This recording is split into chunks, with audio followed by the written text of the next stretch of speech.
आकाशवाणी मुंबई. नम्रता कडू प्रादेशिक बातम्या देत आहे. ठळक बातम्या. देशात गरिबी आणि भूक निर्मूलन करणारी तसंच तरुणांना समान संधी देणारी धोरणं राबवून भारतानं जगासमोर वस्तुपाठ ठेवला असल्याचं राष्ट्रपतींचं प्रतिपादन. संसदेच्या दोन्ही सभागृहांमध्ये आजही विविध कारणांवरून गदारोळ झाल्यानं दिवसभरासाठी कामकाज तहकूब.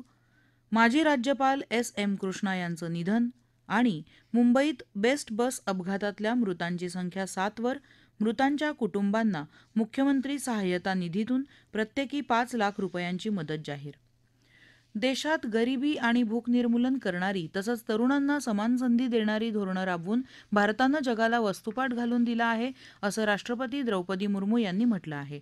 त्या आज नवी दिल्लीत विज्ञान भवन इथं आंतरराष्ट्रीय मानवाधिकार दिवसानिमित्त आयोजित कार्यक्रमात बोलत होत्या. आज जागतिक मानवी हक्क दिन आहे. संयुक्त राष्ट्रसंघाच्या आमसभेत 1948 मध्ये मानवी हक्कांचा जाहीरनामा 10 डिसेंबरला प्रसिद्ध झाला होता. आपले हक्क आपलं भविष्य या क्षणी असं यंदाच्या मानवी हक्क दिनाचं ब्रीदवाक्य आहे. मानवी हक्क दिनानिमित्त आकाशवाणीला दिलेल्या मुलाखतीत सर्वोच्च न्यायालयाचे न्यायाधीश आणि राष्ट्रीय विधी सेवा प्राधिकरणाचे कार्यकारी अध्यक्ष न्यायमूर्ती BR गवई यांनी सांगितलं की देशात यावर्षी राष्ट्रीय लोक अदालतींमध्ये 7,70,00,000 प्रकरणं निकाली काढली गेली. देशात दरवर्षी 3 वेळा राष्ट्रीय लोक अदालती आयोजित केल्या जातात आणि अनेक वर्षांपासून थकीत असलेली प्रकरणं परस्पर सहमतीनं निकाली काढली जातात, अशी माहिती त्यांनी दिली.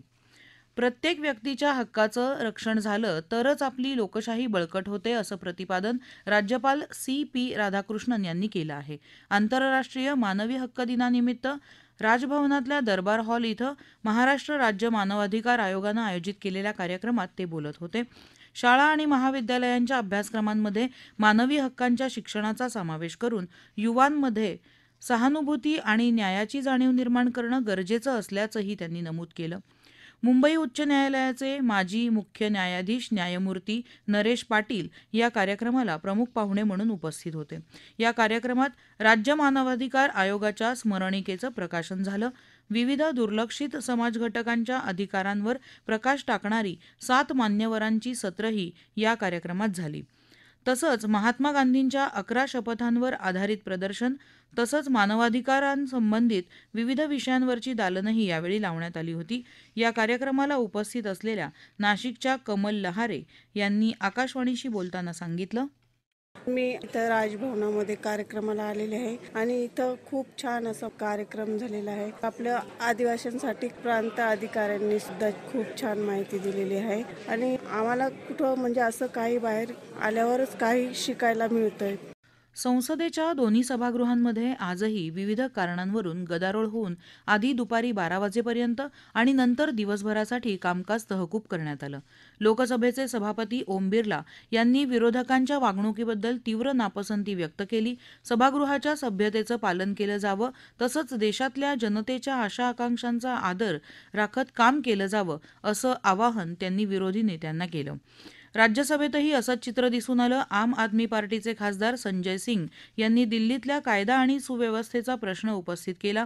यावर सत्ताधारी आणि विरोधक यांच्यात खडाजंगी झाल्यानं अध्यक्ष जगदीप धनखड यांनी कामकाज तहकूब केल्याचं जाहीर केलं. राज्यसभेत अध्यक्ष जगदीप धनखड यांच्याविरुद्ध काँग्रेस प्रणित इंडिया आघाडीनं अविश्वास ठराव मांडला आहे. विरोधी पक्षाच्या सदस्यांना सभागृहात बोलण्याची संधी नाकारून पक्षपात करत असल्याचा आरोप करत विरोधकांनी हा प्रस्ताव मांडला असल्याचं काँग्रेस नेते जयराम रमेश यांनी ट्विटरवर म्हटलं आहे. लोकशाहीच्या रक्षणार्थ नाईलाजाने विरोधी आघाडीला हा निर्णय घ्यावा लागल्याचं त्यांनी म्हटलं आहे. UPSC अर्थात केंद्रीय लोकसेवा आयोगाच्या नागरी सेवा मुख्य परीक्षा 2024चा निकाल जाहीर झाला आहे. या परीक्षेत निवड झालेले उमेदवार आता भारतीय प्रशासकीय सेवा, भारतीय परदेश सेवा, भारतीय पोलीस सेवा आणि इतर सेवांमध्ये निवड होण्यासाठी व्यक्तिमत्व चाचणी मुलाखतीला सामोरे जातील. या मुलाखतीच्या तारखा नंतर जाहीर करण्यात येतील. हा निकाल आयोगाच्या संकेतस्थळावर उपलब्ध आहे. या प्रादेशिक बातम्या आकाशवाणीच्या मुंबई केंद्रावरून देत आहोत. माजी राज्यपाल एम कृष्णा यांचं आज पहाटे बेंगळुरू इथं त्यांच्या निवासस्थानी वृद्धापकाळानं निधन झालं. ते 92 वर्षांचे होते. प्रकृती अस्वास्थ्यामुळे त्यांना काही दिवसांपूर्वी बेंगळुरू इथल्या रुग्णालयात दाखल करण्यात आलं होतं. रुग्णालयातून घरी आणल्यानंतर पुन्हा त्यांची प्रकृती खालावली आणि आज पहाटे त्यांचं निधन झालं. एम कृष्णा यांनी आपल्या दीर्घ राजकीय कारकिर्दीत अनेक महत्त्वाची पदं भूषवली. 1999 ते 2004 या काळात ते कर्नाटकचे मुख्यमंत्री होते. 2009 ते 2012 पर्यंत परराष्ट्र मंत्री म्हणूनही कार्यरत होते. राष्ट्रपती द्रौपदी मुर्मू आणि प्रधानमंत्री नरेंद्र मोदी यांनी कृष्णा यांच्या निधनाबद्दल शोक व्यक्त केला आहे. कृष्णा हे अनुभवी संसदपटू होते. त्यांनी राज्यपाल पदाची प्रतिष्ठा कायम जपली. त्यांच्या निधनामुळे देशानं राजकारणातलं एक सुसंस्कृत आणि अभिरुची संपन्न व्यक्तिमत्व गमावलं असल्याची भावना राज्यपाल CP राधाकृष्णन यांनी आपल्या शोक संदेशात व्यक्त केली आहे. मुख्यमंत्री देवेंद्र फडणवीस तसंच उपमुख्यमंत्री एकनाथ शिंदे आणि अजित पवार, काँग्रेस नेते विजय वडेट्टीवार यांनीही कृष्णा यांच्या निधनाबद्दल दुःख व्यक्त केलं आहे. मुंबईत कुर्ला इथं बेस्ट बसच्या अपघातातील मृतांची संख्या 7 वर पोहोचली आहे, तर जखमींची संख्या 49 झाली आहे. जखमींना उपचारासाठी मुंबईतील विविध रुग्णालयांमध्ये दाखल केलं आहे. मुख्यमंत्री देवेंद्र फडणवीस यांनी या दुर्घटनेबद्दल तीव्र दुःख व्यक्त केलं आहे. तसंच मृतांच्या वारसांना मुख्यमंत्री सहाय्यता निधीतून 5 लाख रुपये आर्थिक मदत जाहीर केली आहे. अपघातातल्या जखमींच्या उपचाराचा खर्च मुंबई महापालिका आणि बेस्टच्या वतीनं करण्याचे आदेशही मुख्यमंत्र्यांनी दिले आहेत. दरम्यान या बसच्या चालकाला न्यायालयानं 21 डिसेंबरपर्यंत पोलीस कोठडी दिली आहे. 7व्या स्मार्ट इंडिया हॅकेथॉनची अंतिम फेरी उद्या देशभरातल्या 51 केंद्रांवर होणार असून केंद्रीय शिक्षण मंत्री धर्मेंद्र प्रधान त्याचं उद्घाटन करतील. सुमारे 1300 विद्यार्थी यात सहभागी होणार आहेत. प्रधानमंत्री नरेंद्र मोदी उद्या या विद्यार्थ्यांशी संवाद साधणार असून त्यांना मार्गदर्शन करणार आहेत. यंदाच्या हॅकेथॉनमध्ये संस्था स्तरावर 150% वाढ नोंदवली गेली आहे. नागपूरमध्ये हिंगणा इथल्या GH रायसोनी अभियांत्रिकी महाविद्यालयातही ही फेरी उद्या होणार आहे. विविध राज्यातून आलेले विद्यार्थ्यांचे 20 चमू केंद्रीय सूक्ष्म लघु आणि मध्यम उद्योग मंत्रालयाच्या प्रॉब्लेम स्टेटमेंटवर सॉफ्टवेअर विकसित करणार आहेत. बांगलादेशात अल्पसंख्याक असणाऱ्या हिंदू समुदायावर अत्याचाराच्या घटनांचा निषेध करण्यासाठी राज्यभरात विविध ठिकाणी आंदोलन करण्यात आलं. बांगलादेश सरकारनं अत्याचाराविरोधात कठोर पावलं उचलावीत आणि हिंदू धर्मगुरूंची सुटका करावी असा आग्रह भारत सरकारने करावा अशी मागणी यावेळी करण्यात आली. नाशिकमध्ये विविध संघटनांनी काढलेल्या मोर्चात मोठ्या प्रमाणात नागरिक सहभागी झाले होते.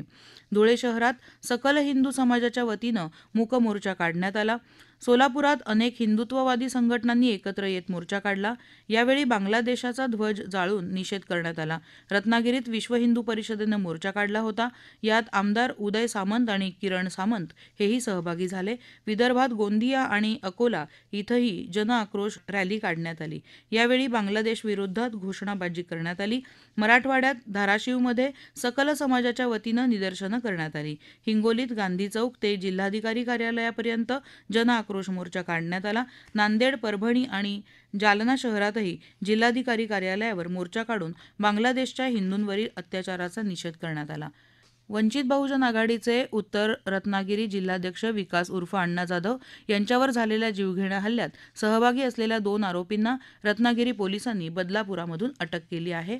त्यांना गुहागरच्या न्यायालयानं 12 डिसेंबरपर्यंत पोलीस कोठडी सुनावली आहे. राज्यात गेल्या 24 तासात तुरळक ठिकाणी किमान तापमानात लक्षणीय वाढ झाली. सर्वात कमी किमान तापमान जळगाव इथं 8 अंश सेल्सिअस इतकं नोंदवलं गेलं. येत्या 2 दिवसात राज्यात सर्वत्र हवामान कोरडं राहील असा पुणे वेधशाळेचा अंदाज आहे. ठळक बातम्या पुन्हा एकदा. देशात गरिबी आणि भूक निर्मूलन करणारी तसंच तरुणांना समान संधी देणारी धोरणं राबवून भारतानं जगासमोर वस्तुपाठ ठेवला असल्याचं राष्ट्रपतींचं प्रतिपादन. संसदेच्या दोन्ही सभागृहांमध्ये आजही विविध कारणांवरून गदारोळ झाल्यानं दिवसभरासाठी कामकाज तहकूब. माजी राज्यपाल एम कृष्णा यांचं निधन आणि मुंबईत बेस्ट बस अपघातातल्या मृतांची संख्या 7 वर. मृतांच्या कुटुंबांना मुख्यमंत्री सहाय्यता निधीतून प्रत्येकी 5 लाख रुपयांची मदत जाहीर. याबरोबरच आकाशवाणी मुंबई केंद्रावरचं हे प्रादेशिक बातमीपत्र संपलं. नमस्कार.